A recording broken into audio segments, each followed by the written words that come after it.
How do you see this in the end? Do you think it's a possibility that we can save the running river rainbow? Yeah, I think we've got a very good chance of saving it. The goal of this trip was to take genetic samples from both Deception and Puzzle Creek. That way we can look at genetic drift from the introduced populations and also see how the populations are changing since being released. Another goal was also to survey Puzzle Creek.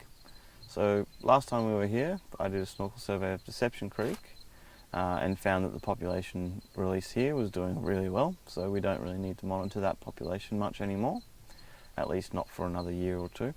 Puzzle Creek, however, flooded on both attempts to monitor it previously. This time it was not flooded and we were able to monitor it, and so far it's looking really good. There's lots of juveniles, lots of adults, and they appear to be moving quite a distance up and downstream. This trip I was looking at the upstream and downstream extent of Deception Creek. So far I haven't been able to find the downstream limit in Deception Creek. It's just too far. They've spread over the waterfalls and all the way down. There's no roads going out there, so it's very difficult to access, but they're at least 3 or 4 kilometres from where I saw them last, which is quite a long distance for a small fish.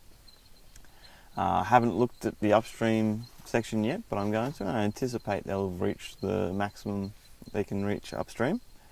For Puzzle Creek, I haven't quite figured out the extent they've spread upstream, but downstream they've managed to get downstream of some very large waterfalls that have stopped the passage of other species of fish, such as spangled perch, and they're probably about 2 or so kilometres downstream from these falls.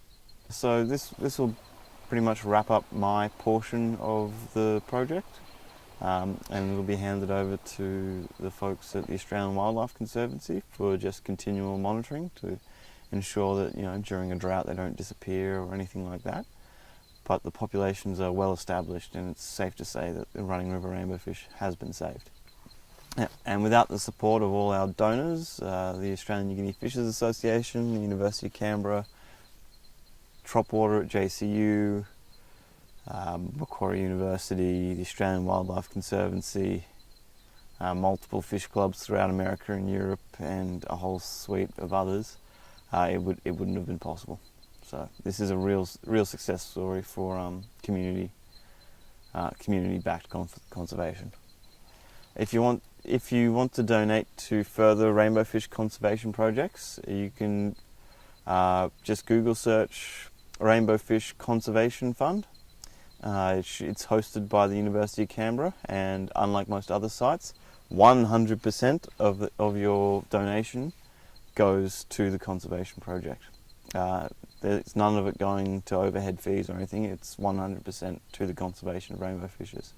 There's several species up on the Atherton tablelands that currently need our help, and there will no doubt be more across wider Australia in the future. The people who donated to this project should feel very proud of themselves, that they've saved a species. There's no ifs or buts. They have 100% saved a species from extinction.